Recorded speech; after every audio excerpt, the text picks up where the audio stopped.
Hello and welcome to another episode of Insert Coin, your new favorite YouTube series where we reminisce over games of old and look forward to games of new.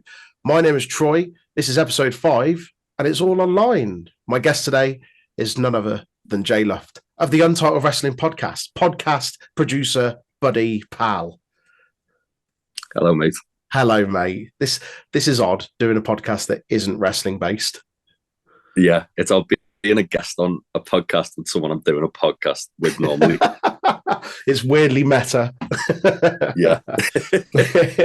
How's it going? Very You all right? So, yeah, not too bad. Not too bad. Good man. Good man. Well, as you know, this is all about gaming. I know you're a massive gamer. Yeah. We were only playing Halo yesterday. More on that later. Yes. But yeah, like we game all the time, and I know you're a massive gaming fan. I've been to your house, your room's full of gaming memorabilia. Yeah, let's get into it, man. What were your earliest memories of gaming?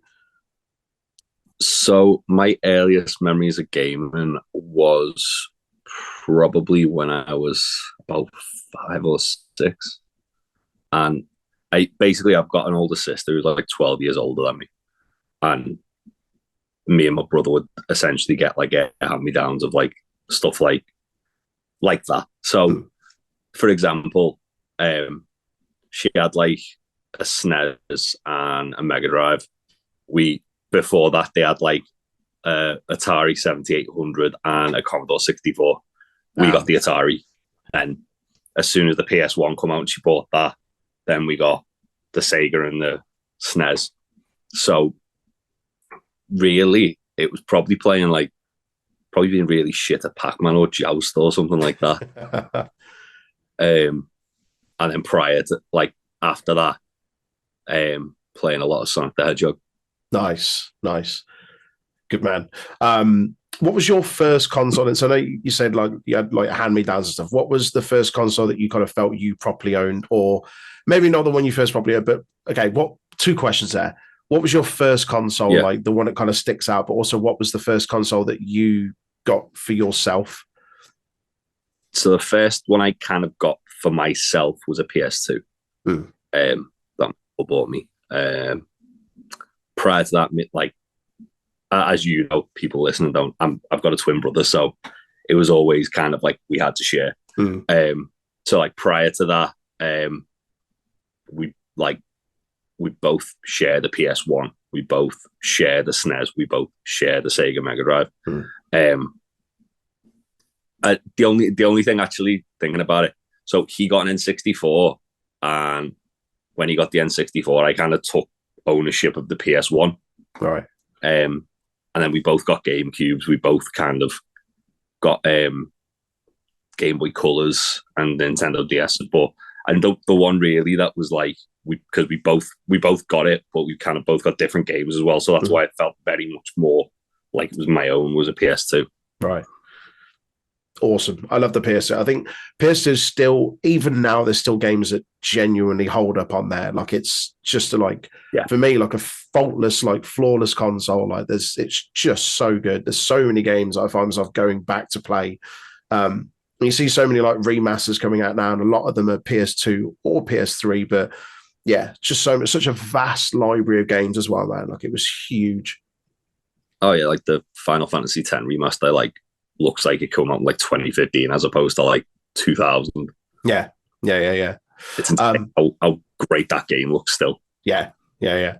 Speaking of games, like specific games, so what games sort of stood out to you? Like, again, like kind of growing up, ones that you kind of marveled at and thought, geez, this is like the pinnacle, or, you know.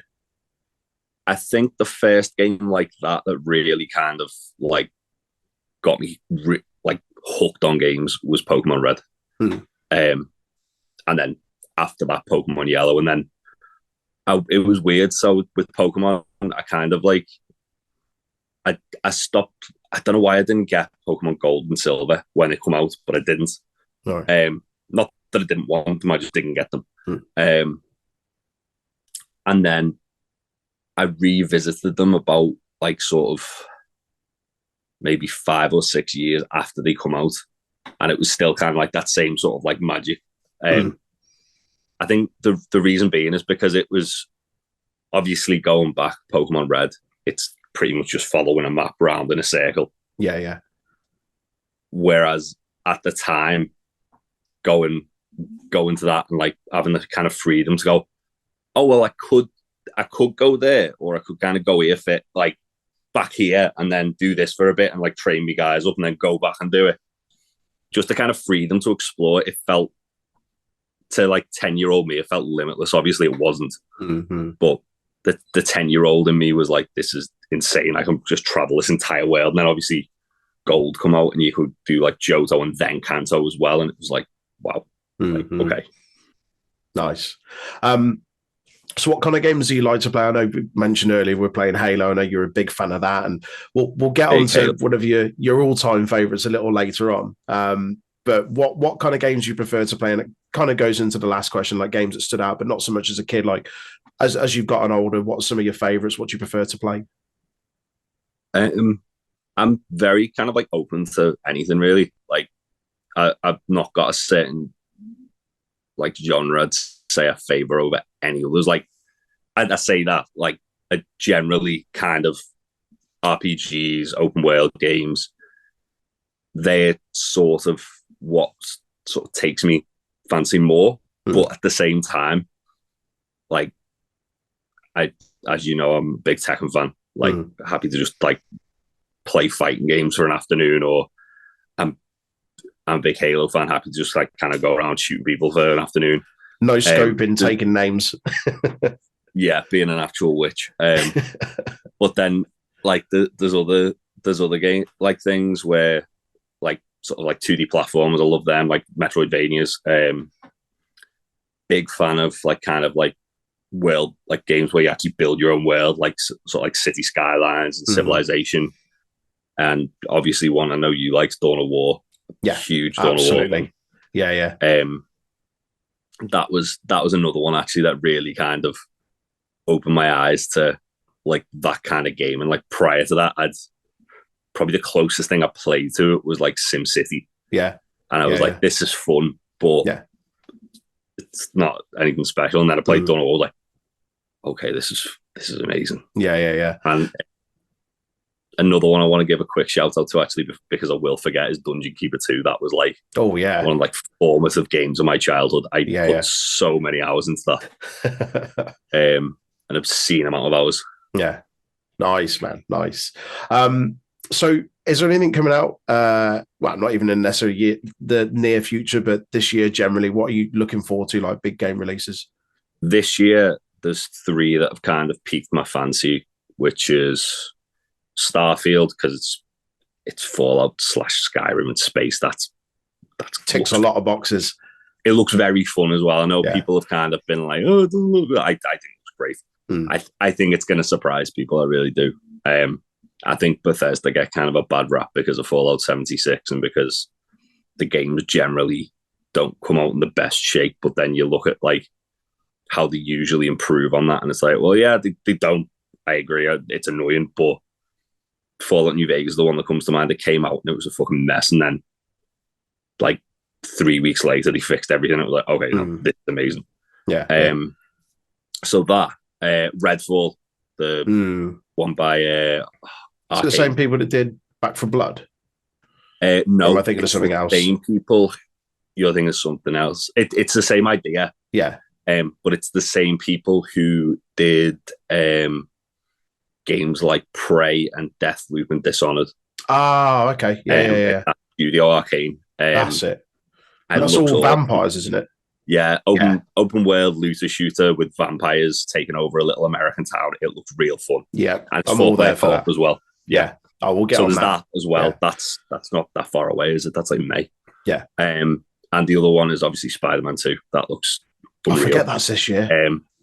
Yeah, well, that come because Starfield got delayed this week. That's out the same day as Spider-Man now. So right. Oh man, that's upsetting. Bank's going to take a dent there. Yeah. At least Starfield's on Game Pass. Yeah. But yeah, other than that, the other one that was kind of sticking out was Suicide Squad, but I saw that got delayed. Delayed again, hasn't it? 2024, which disappointing. Yeah, which is because when they did the State of Play the other week, that looked really good. I'm trying to think if there is anything else that I've missed. People are probably going to be like shouting Tears of the Kingdom, Jay. I still haven't finished Breath of the Wild, so that's why Tears of the Kingdom isn't there. I'm quite excited for the Pokemon DLC as well, actually, because that looked really good and it looked game size. Like the 2 DLCs look the size of another Pokemon game, which is real exciting. Nice. I've got a little feature later on for upcoming games. A couple on that list: Dead Island 2, Star Wars Jedi Survivor. Jedi Survivor. Forgot about that. Yeah, I thought that's what I'd mention. I thought, I'm sure he wants that. I'm sure he likes that. Good man. Yeah, awesome. Right. Well, before we move on, you're gonna give us a little review of HiFi Rush shortly. But before we do that, I've got a quiz. We don't usually do this. I thought I'd introduce it. I'm going to give you the choice of a few categories. We'll do 10 questions. You've got places and faces, items and animals, companies and businesses, or general knowledge, all gaming themed. Take your pick. Let's go companies and businesses. Companies and businesses. All right, then. So 10 questions on companies and businesses within gaming. I'm going to attempt to note down how many you get right and wrong. So we'll go with question number 1. What was Spyro 2 Ripto's Rage known as in Europe? Jesus. Was it Ripto's Revenge? Nope. Oh, no idea. The correct answer was Gateway to Glimmer. Oh, right, okay. Question number 2. Separate game. Okay. Question number 2. What year was the Xbox 360 released? That was 2005 or 6. I'll have to take your first answer, 2005, which is correct. Yeah. Number 3. Which studio developed the Forza Motorsport series? That's 1010. Correct. Question number 4. What was the last Guitar Hero game released? It was Guitar Hero Live, wasn't it? Correct. Question number 5. Who voices Donald Love in Grand Theft Auto 3? I can't think, but I want to say Ice Cube. Nope. It's Kyle MacLachlan. Question number 6. Which band appeared in the arcade game Revolution X? Revolution X? That's got to be like Aerosmith or Kiss. Correct. Aerosmith. Yeah. Nice. Question number 7. What day did Valve first launch the Steam platform? What day? Yeah, this is pretty niche, but... I'm guessing it's like the date of the Steam sales, but I can never remember when they fucking are. So just throw something out. Sometime in July, let's say the 18th of July. Nah, it was September the 12th, 2003. That was a tough one, to be fair. Question number 8. Who is the director of Bethesda Game Studios? Uncle Todd Howard. Uncle Todd. Correct. Question number 9. What was the original name of the studio Rockstar North? Oh, fuck, what was it? Oh, someone literally mentioned this to me the other day. Oh, that's really going to annoy me. I'm trying to think of Scottish studios now. It was on that interview we did. Huh? It was on that interview we did with Sam. Yeah, he said it. No, I'm gonna kill myself with that. But the right answer is DMA Design. And finally, question 10. I knew it was something like that. It didn't sound like it was a game studio. Finally, question 10. Which Call of Duty game has sold the most copies? Oh, there's a lot of them as well. I feel like Call of Duty 4 is too obvious, so I'm going to say Modern Warfare 2. Correct answer is Call of Duty Black Ops. Shit, I should have done that. So you you scored 5 out of 10. There we go. I thought you were going to be like talking about like companies and games and stuff like that. I mean, the title is companies and businesses. I got it off the internet. Yeah. If I write my own, well, I know, but I thought you were gonna like go, oh, what corporation is this game from? Like Arasaka, okay. Cyberpunk, for example. Got you. The first one that came to mind. All right, but, next time. Fair enough. Nice. Right, we will go to a review written by yourself, narrated by myself, about HiFi Rush, a game which you absolutely loved. So yeah, watch that. Oh, it was awesome. See what Jay rated it as, and we'll be back shortly. HiFi Rush, a review by Jay Luft. Shinji Mikami is a survival horror video game icon. He created Resident Evil and Dino Crisis. He directed Resident Evil 4. In 2010, he founded Tango Gameworks, a branch of ZeniMax Media, parent company of Bethesda, who proceeded to rethink survival horror. Again, by releasing the terrifyingly dark The Evil Within games, as well as Ghostwire Tokyo. Needless to say, the man has a pedigree and a track record, a special sauce, if you will. So naturally, the game that he and Tango Gameworks announced out of nowhere, launching immediately at January 2023's Xbox Showcase event, it would follow that formula, right? Wrong.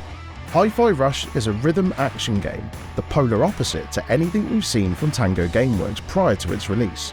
A massive risk, given the fact that it's the first exclusive ZeniMax published game released since their record-breaking acquisition by Microsoft. It has so much pressure on it to be a smash hit, but more on that later.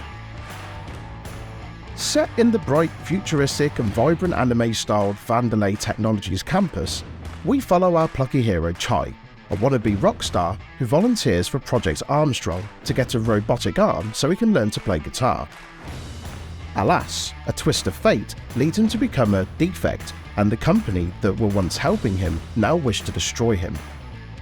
So, with the help of some unlikely friends, Chai sets out, guitar in hand and Kitty by his side, to escape the campus and bring down the evil corporation using the power of rock and roll.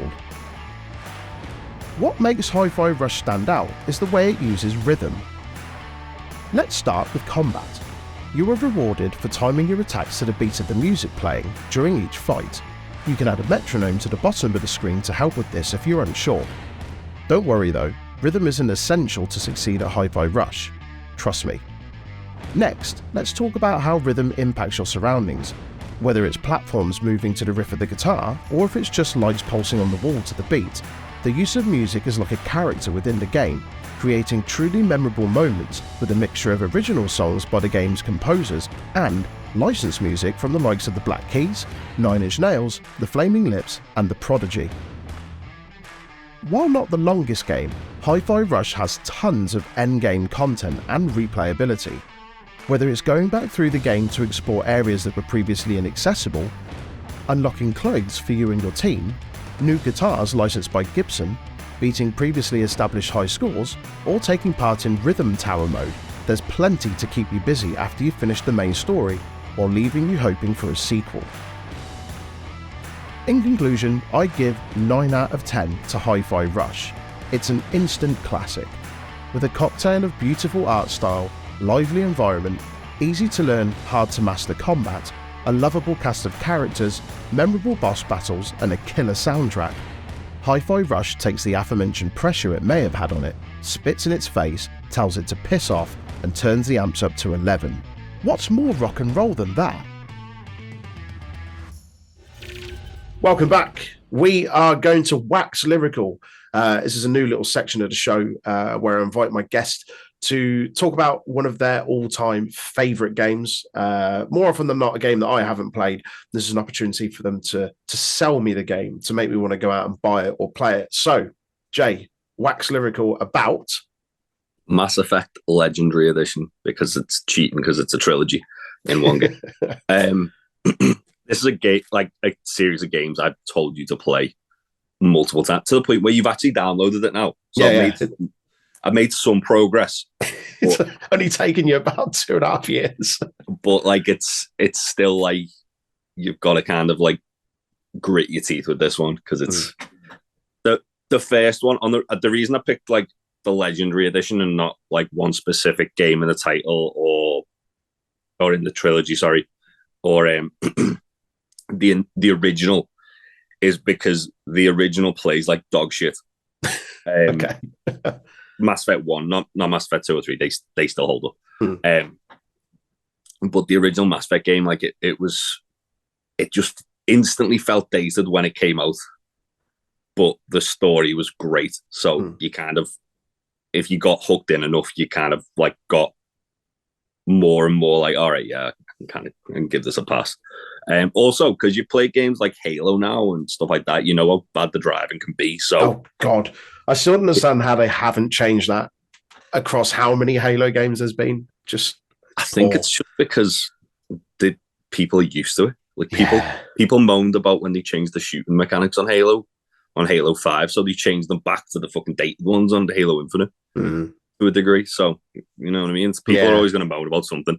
But back to Mass Effect, the reason I love these games is because it's linear, but it's also it also gives you like so many directions you can go.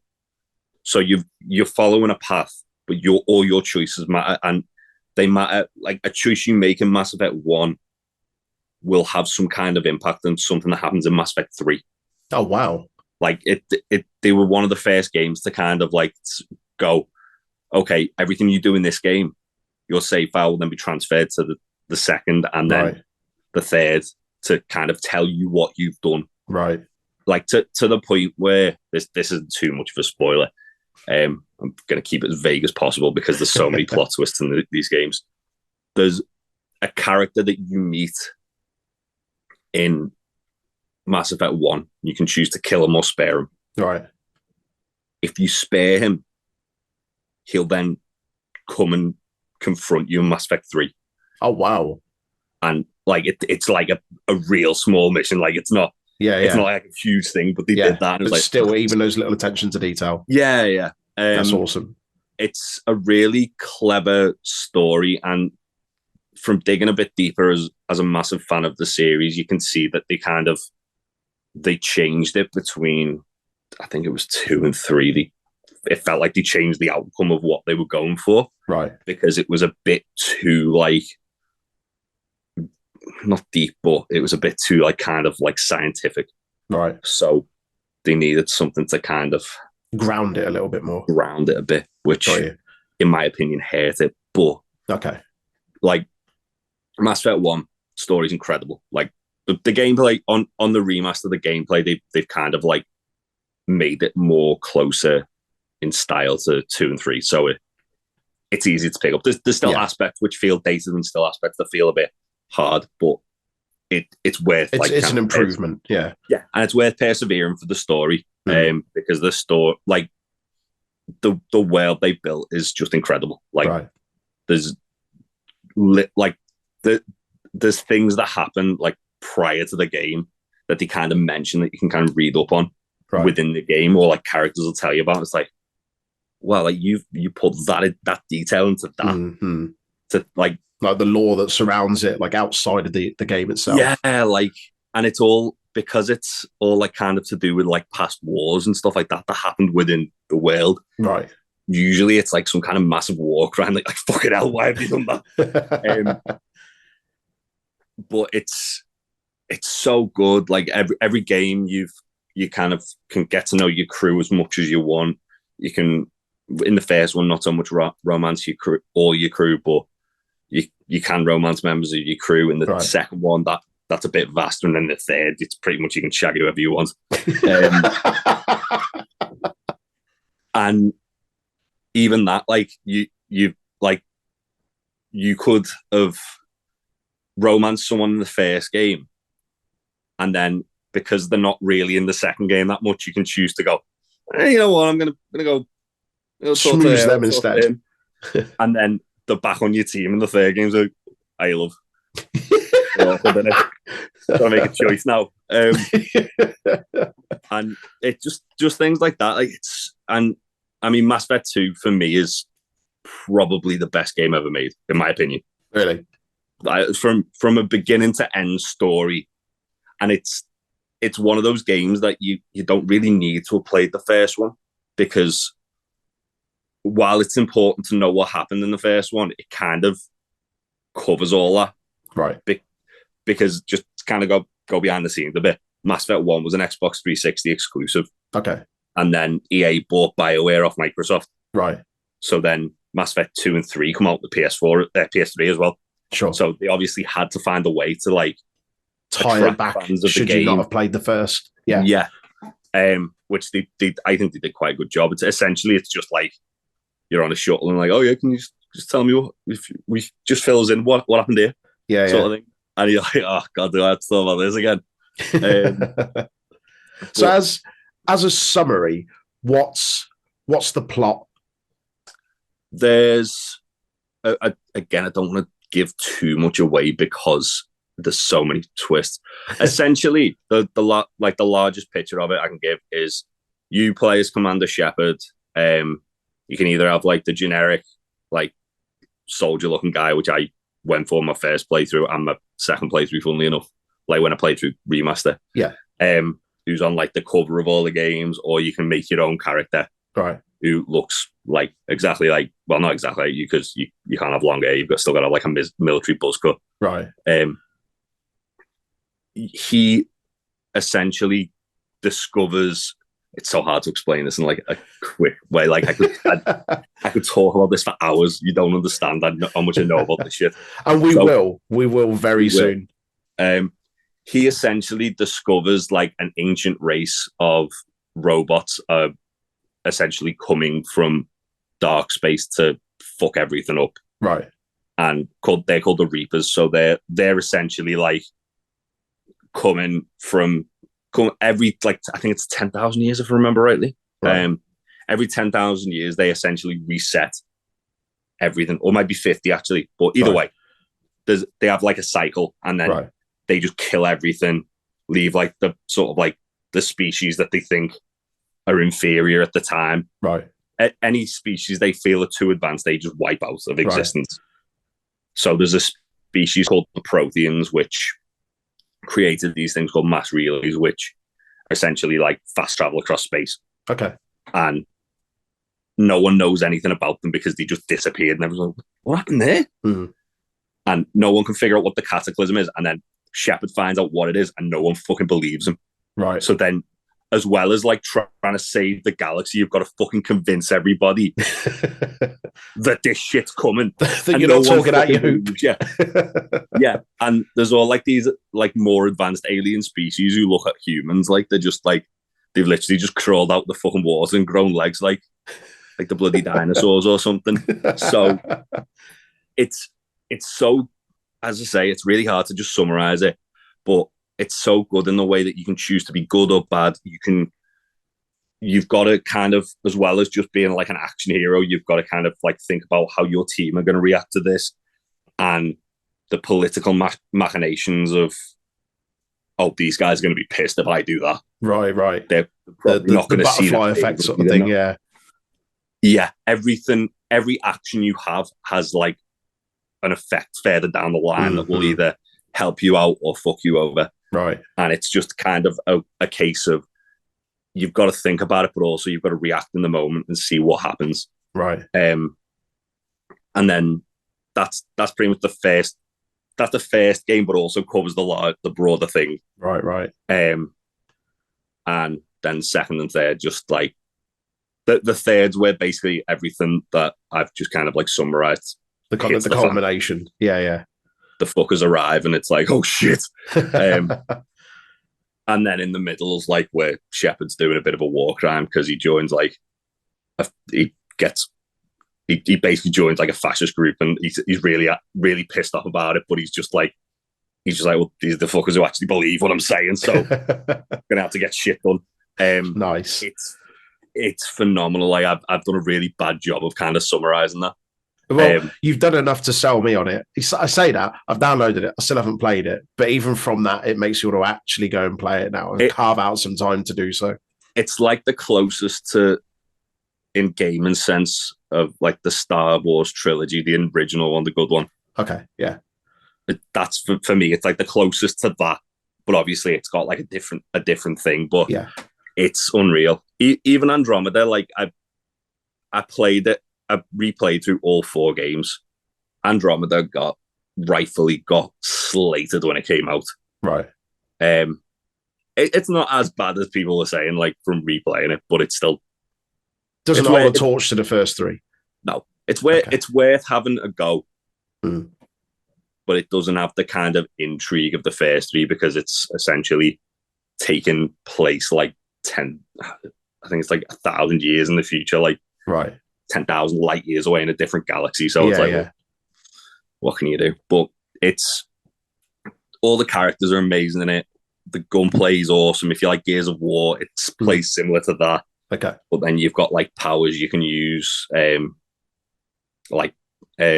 called like biotics, so it's like mind, like telekinesis and stuff that. Nice. It's just a really fun game. Sweet. Well, you've sold me. We were saying I think you should stream it, and me and Warren Banks will like watch judging, or like just like, or even better, play the opening level with us watching, and we'd be like, oh, I wouldn't have done that. Oh, for fuck's sake. Yeah. All right, then. That sounds good. I wouldn't be romancing them. It's going to bite you in the ass in game 3. I think I know you'd romance in the first one. Oh, God. Right. Okay. I'll get on it then in that case. You've sold it me. When is, I've heard of N7 Day. What is that? November the 7th. Well, obviously. So N7 what's the significance of that to Mass Effect? So N7 is essentially, it's like a rank in the military. So it's kind of like a specialist operative. So only like select people get N7 rank, which Commander Shepard has. And in Andromeda, so does Alec Ryder, who's like the father of the protagonist. Okay. It's essentially like it because he has it on plastered on his armor. Like it's kind of like the unofficial logo of Mass Effect. I see.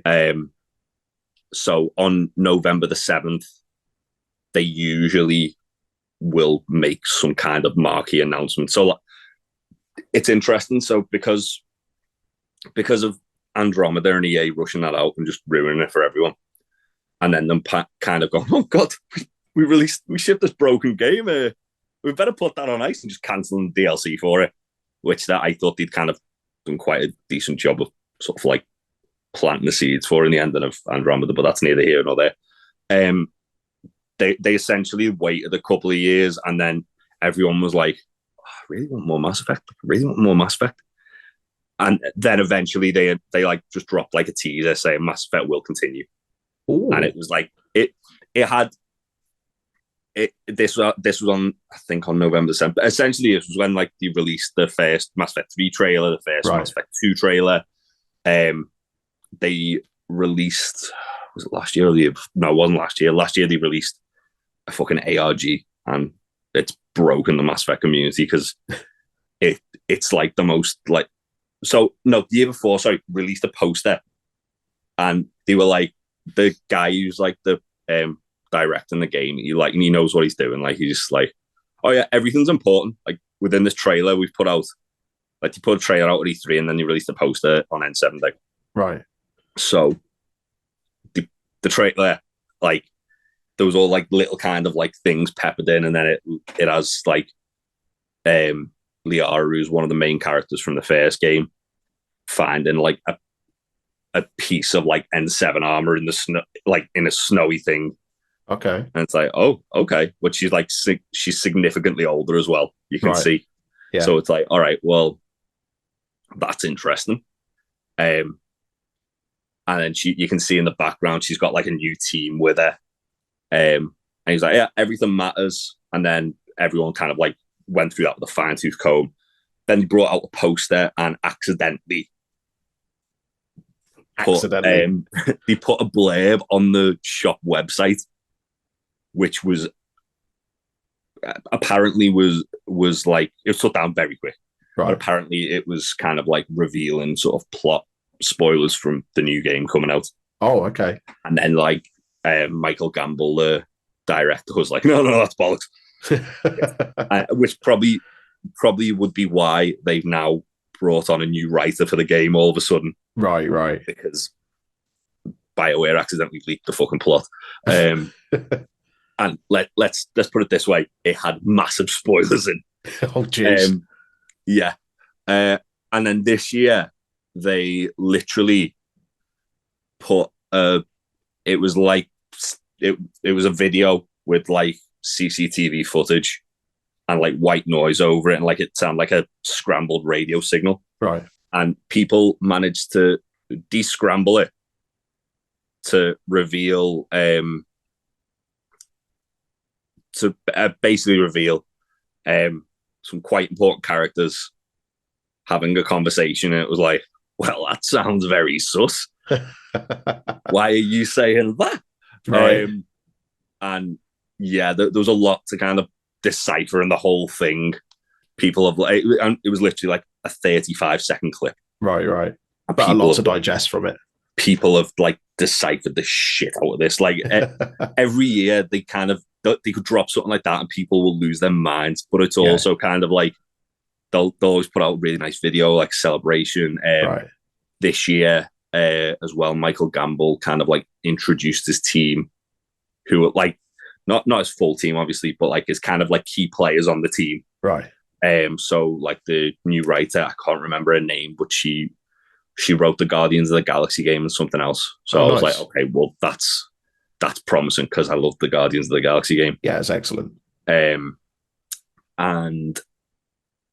like just like graphical people who've been brought back from the previous games as well. All right, which was nice. So yeah, it's just like a celebration of Mass Effect. I always get excited because it's like even if they drop like a fucking picture, yeah, there's so much you can look at and go, okay, well, is that there? Why is that there? Yeah. To the point where like to go back to the poster they dropped, it was literally a crater with a ship and people walking towards the hole. Okay. And there was two bodies that looked like they'd been trying to crawl out of the hole. Oh wow! Okay. But then the hole was like the crater itself was shaped like the head of like the Geth, which is like the villains in the first game. Right. So it was like, oh, okay, well, what's that all about? And like you're looking, you can clearly define like what species all the people who are walking from the ship are and stuff like that. It's just right. The level of detail they put into these things to get people excited. It's why Mass Effect's got such a great like community of fans. Community, yeah. And we've put up with so much fucking shit from EA, but we still get excited for the next one. Nice. That's the game I'm most excited about at the moment. Sweet. Well, come N7, we will certainly do a feature. We'll get yourself back on, and whoever else. You mentioned Warren Banks, and he's a big fan of that. For those who don't know, Warren Banks, excellent professional wrestler here in the UK, is also a big fan of Mass Effect. That, I reckon, as well. And Big Tasty, our podcast brethren.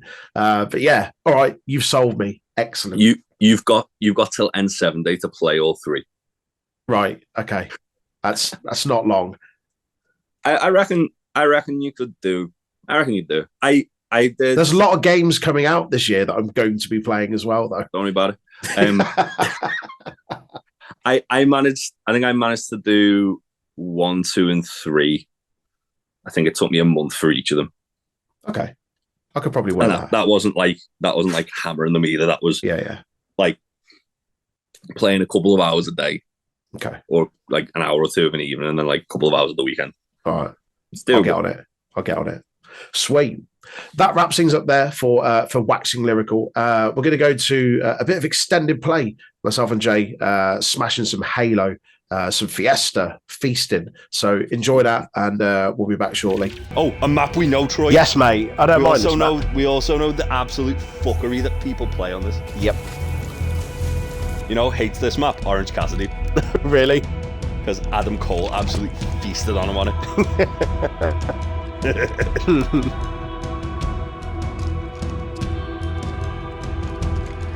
I feel like I need to take my flaming head off. I think that's detrimental.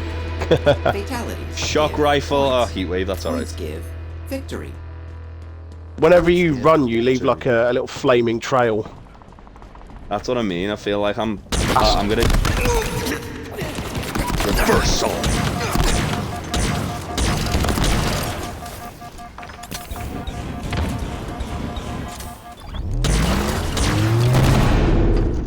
The fuck is he? Oh! Oh no, that Groove Master guy from the last game's in this one. I just killed him, like, but still. I'm doing much better, by the way, just to let you know, Troy. Good I stuff. Feel like it was that map was Cursed. That map was a hoodoo. Yeah, I got it. I've already got 2 kills. Ah. About to make it 3 once this fucker comes in. It's like, You got 2 deads. they're mad. I got an assist. That's all right. Keep getting given fucking commandos. Commandos are. Ooh, cinder shot. That's, Come on, that's you handy on this bitch. map. Where are they? There's a guy in the middle. With a sniper rifle. Seen that.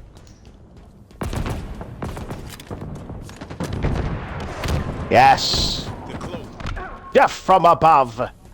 I feel like I'm in a war here. Like, I can hear the gunfire around me, but I can't see anyone.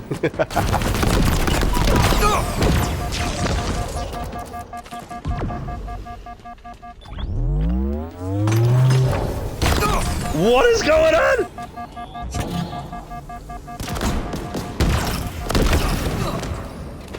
Oh, as if that got none. There's 3 of them camping on, like, there's like a ledge in the corner. Oh no. Shock rifle. Oh, fuck off. Shock rifle and disruptor. Who have I upset to do that? Oh, I did take someone's shield down with that grenade shot, though. Fuck off. Shot you plenty of times there. How did you not go down? Game's nerfed, mate.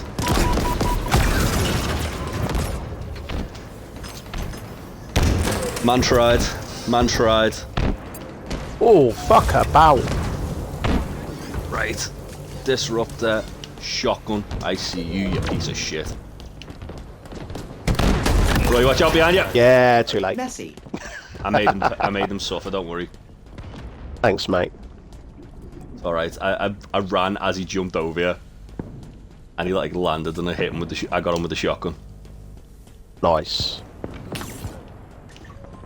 Fucking hell. Life expectancy. Short.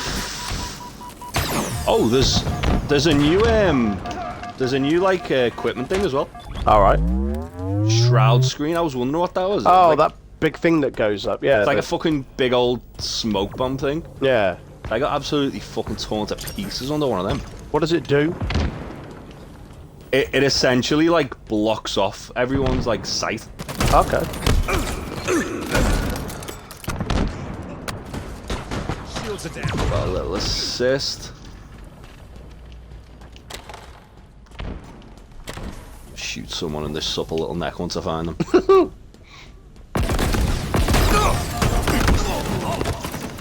Ah! I did shoot him, but I just didn't kill him. But I got an assist. I'm getting plenty of a fucking hell.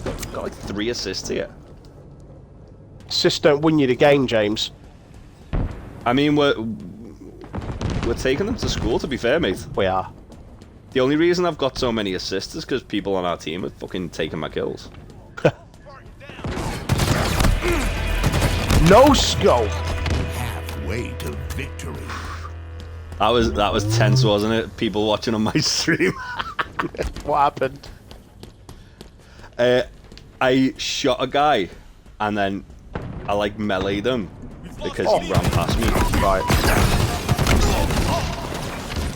Oh, I'm dead. Yeah, I shot a guy and meleeed him because he ran past me, and then like, as I was falling off a ledge, I meleeed him again and killed him. Ha.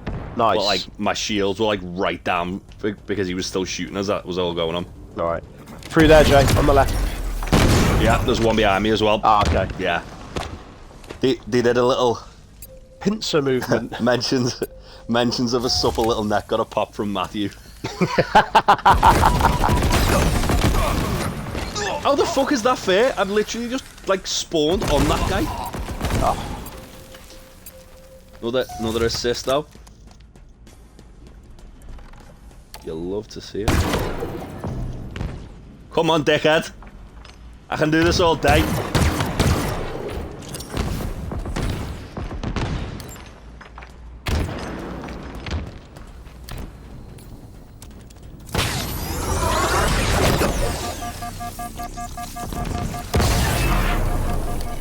Where is he? Oh, is he up? Oh shit! He's dead. That coward died.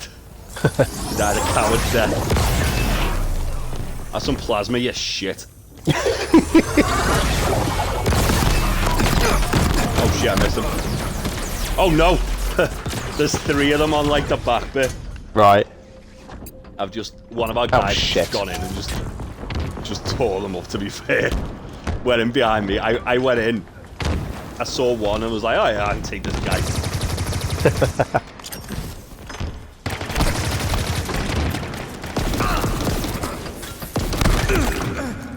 Sleep, motherfucker. Right. Punched him in his supple little neck.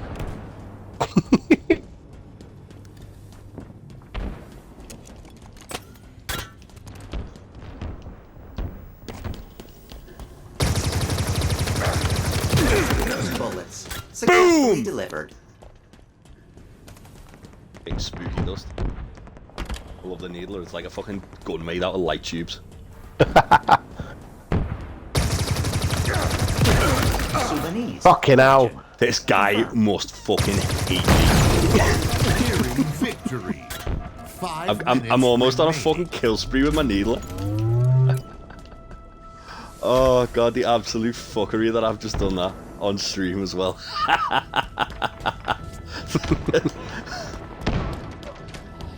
Super combining people. Where is he? Where is he? Where is he? Ah, motherfucker! I ain't scared of y'all motherfuckers! I'm one off a fucking kill spree. Killing spree! Nice. Indefatigable. See, it's mad when I'm on a fucking bullet. Victory. Victory!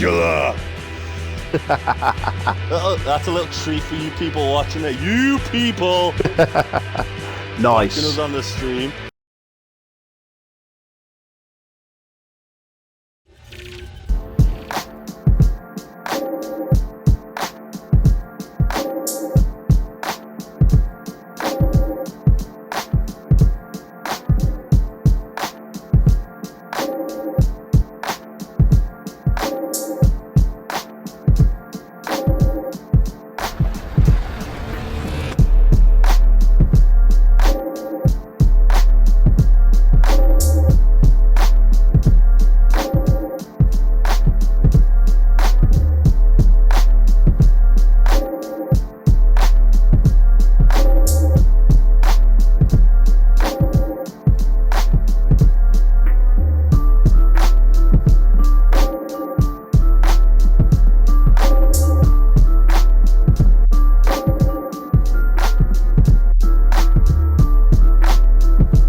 Right, we're back. The final part of the episode where we get someone to do the Mario Kart time trial. It's Jay's turn to step up and see where he's going to place on the leaderboard.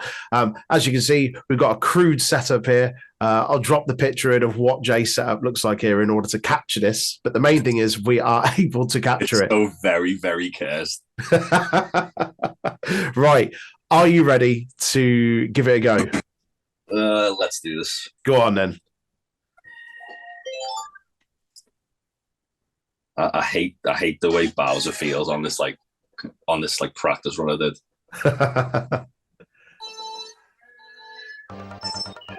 There we go.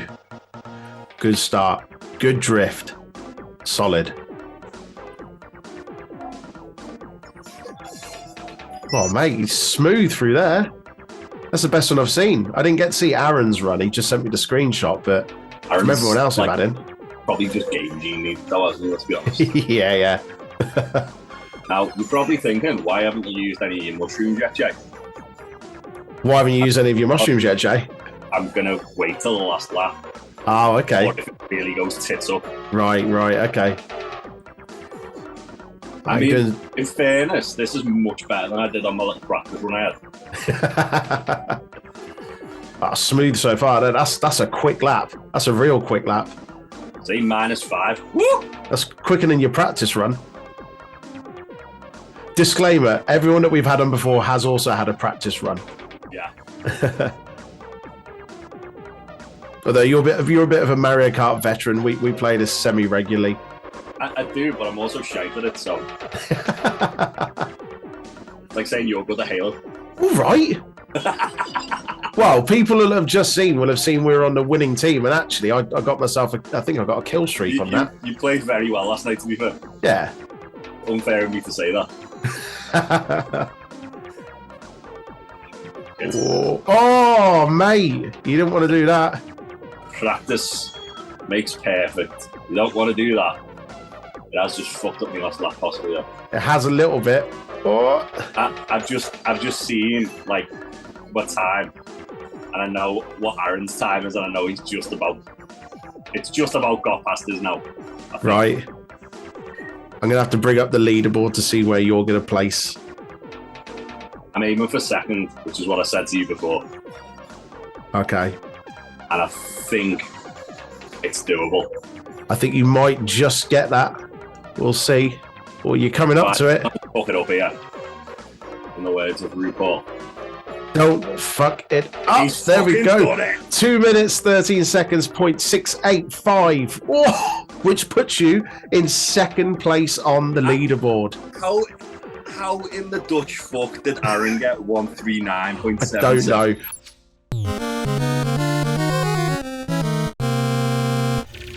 Right. That wraps up another episode. Thank you, Jay, for being my guest this week. We managed to do it considering that was all remote and there's about 200 odd miles between us. But yeah, we did it well, mate. Thank you for being on. You did all right.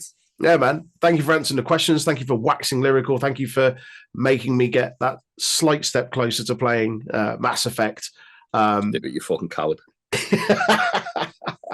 We're going to be streaming a lot more, both on my YouTube, Twitch channel, but also on the Untitled Wrestling podcast channel, which is the other side venture that myself and Jay do. Jay, promote our podcast. So you can find the Untitled Wrestling podcast over on Twitter, Twitch, and Discord at Untitled Rest Pod. Or you can get us on Facebook, Instagram, and YouTube, Untitled Wrestling Podcast. We talk about wrestling on the weekly. We have Aaron doing his things he does. No one knows what they are. Which is usually hilarious. It's brilliant. Yeah. Definitely check it out. Me and Big Tasty talk about, and Faye now as well, talk about like the weekend wrestling on, usually we record that on a Monday, release it on a Tuesday. It's also on Jack's Radio if you like music. And who doesn't? You can also, we've got Ali Catch interview coming up this week, is it? Yes, indeed. Today at time recording, isn't it? At time of recording, yeah. I'm recording. We do like other stream and stuff. Like me and you streamed Halo last night. I know you streamed Valheim last week, which I'm going to try and jump on next week when it comes out on Xbox. And obviously you do bits as well, don't you? Like you kind of like meander onto different podcasts. Yeah. You're a bit nomadic. I'm nomadic. That's it. But yeah, it's all good fun if you like wrestling. Even if you don't, like watching Aaron reacting to things is fucking hilarious. I really enjoy Yes, that. it is. Yes, it is. Lovely stuff. Well, thanks again, Jay. Yeah. We'll be back next time for another episode. You're welcome. We'll be back for another episode. If you don't already, like, share, subscribe, all that good stuff. And we'll see you next time. Bye. Bye.